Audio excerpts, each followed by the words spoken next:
Allez, elle n'est pas si méchante, va. Elle nous propose un joli programme télé ce soir, Eva Rock. Jeanne Moreau, La Franchie, Arte, 22h30.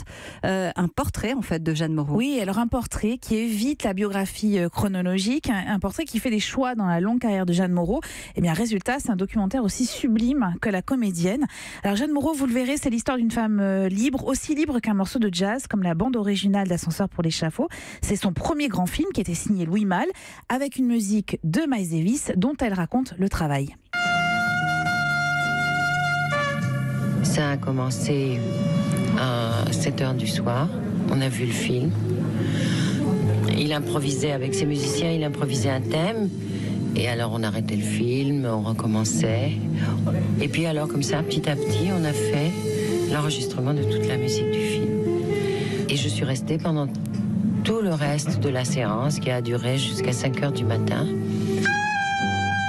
Et voilà, une nuit pour une des plus belles bandes originales de films. C'était Ascenseur pour l'échafaud, Miles Davis. Et c'est la marque aussi, le début d'une carrière prolifique pour Jeanne Moreau.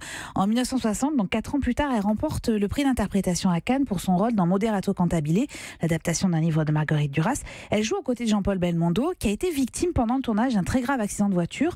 Or, à ses côtés dans le véhicule se trouvait Jérôme, le fils de Jeanne Moreau, un petit garçon de 8 ans. Des jours de coma, Jeanne Moreau qui fait les allers-retours entre le plateau de tournage et l'hôpital. L'équipe est totalement admirative de la force de l'actrice qui continue et qui termine le film. Elle aura le prix d'interprétation et c'est d'autant plus admirable qu'elle joue le rôle d'une mère de famille accrochée à son petit garçon. Et voilà ce qu'elle dira plus tard.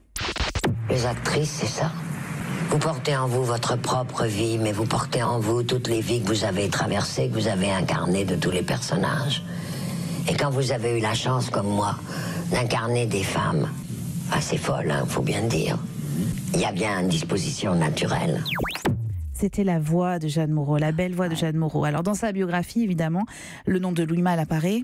Beaucoup, il côtoie ceux d'Orson Welles, de Louise Buñuel, de Roger Vadim, Elia Kazan, Bertrand Blier et tant d'autres. Et puis il y a François Truffaut. Alors François Truffaut, elle le rencontre en fait dans les couloirs du Festival de Cannes. Et à l'époque, elle est la compagne de Louis Malle. Louis m'a présenté et tout de suite cette façon hypocrite qu'il avait de regarder les femmes par en dessous alors qu'il n'en perdait pas une. Il a trouvé moyen de me donner son téléphone, d'obtenir le mien et tout ça. Louis n'y avait que du feu.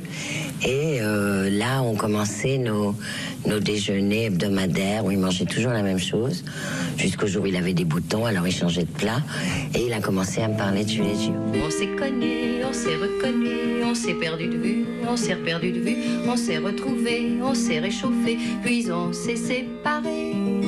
Chacun pour soi est reparti dans le tourbillon de la vie. Je l'ai revu un soir, aïe aïe aïe, ça fait déjà un fameux bail, ça fait déjà un fameux bail. Et oui, c'était Jules et Jim, un des plus grands films de Jeanne Moreau, dont vous verrez évidemment des images d'archives et puis des extraits d'interviews de François Truffaut. Le documentaire est riche, il est extrêmement bien écrit, ça fait du bien. Il sera diffusé après La Vieille qui marchait dans la mer. C'est un magnifique film de Laurent Henman avec Jeanne Moreau évidemment et Michel Serrault. Et alors ça commence à 20h55 pour le film sur Arte et le portrait est à 22h30 et en replay évidemment. Vous savez, c'est la petite chance. Ben oui, je sais. Mais vous dormez pas à 22h30, Emmanuel Dutel. Ça commence quand même. Hein. C'est vrai, tôt, moi, comme vous. Mais oui, mais quand même 22h30. Jeanne Moreau. Pour Jeanne Moreau, La Franchie, ce soir à voir. Europe 1.